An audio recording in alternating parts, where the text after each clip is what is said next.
it's Maddie. Welcome back to my channel, and today's video is another control solution test for my newer meter that I've been using for a couple months now, the Contour Next One by Essentia, and these are the test strips that come with it.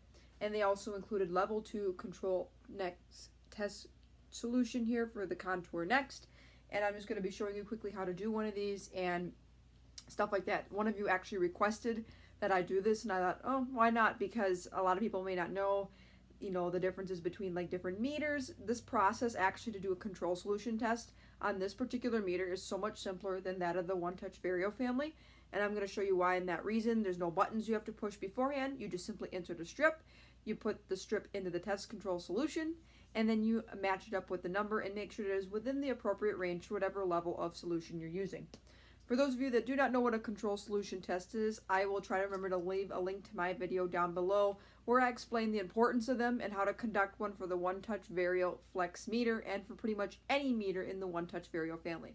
So with that being said, what you're going to need is your Contour Next test strips, you're going to need your Contour Next meter, and you're going to need the control solution, and then I like to use a napkin to kind of wipe things and keep things clean and ready to go. So the first thing I'm going to do is make sure my hands are clean, which they are clean. I'm going to take a test strip out of here. And with this meter, all you have to do is place the test strip in the top and it'll beep. And the end should light up. Now it indicates it's ready for a sample.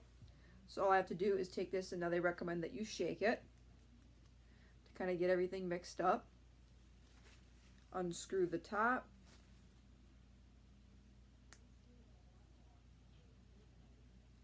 Okay, so the first thing you're going to want to do is you're probably going to want to blot the first dot, which is what I always do. This control solution is kind of pink. Unlike the Verio control solution, it was kind of like a blue. And then I like to use the top of this cap and just squirt a tiny little dot. You don't need a lot to test. Just a good sized drop. I'm going to set that down, and then I'm ready to apply the solution. So now it's going to count down from 5.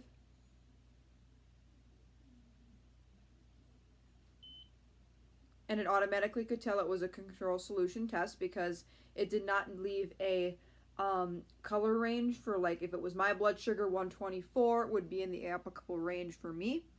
But as you can see, the marker that indicated it was a control test is right next to the Bluetooth button. There is a little, looks like a little marker or a little top of a control solution bottle sitting here. And this says 124 milligrams per deciliter. Then you're going to find on the bottle, there's information written down here, like the expiration date. And you can tell there's level 1 and level 2. We're going to look at level 2. And level 2 says it should be reading between 112 and 139 milligrams per deciliter, and is within the acceptable range. If I did not get a blood sugar within a blood sugar or a blood control test within this range, that would indicate either I have improper strips, that my meter, there's something wrong with my meter, or there's something wrong with the way that I'm testing my blood sugar. The technique I'm using is not appropriate. And all you have to do is remove this, and it'll shut the meter off. And then what I like to do is clean off the top of the lid, and then screw this on tight.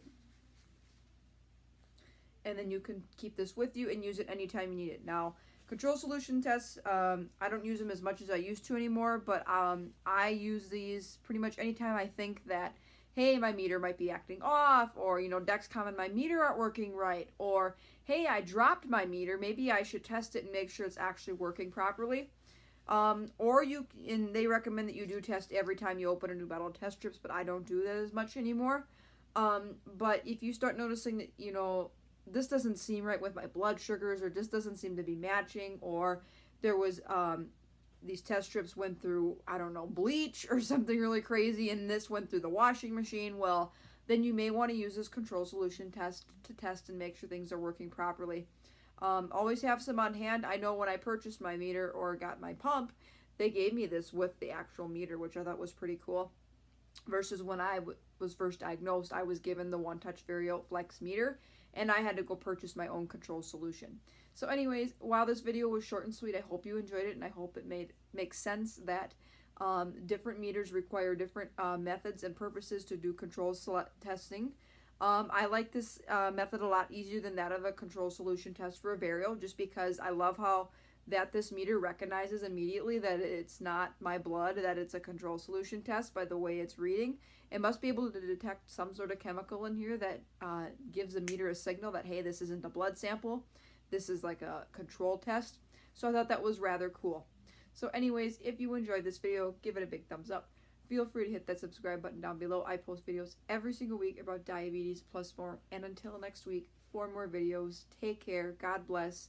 Be kind, spread positivity, and be thankful.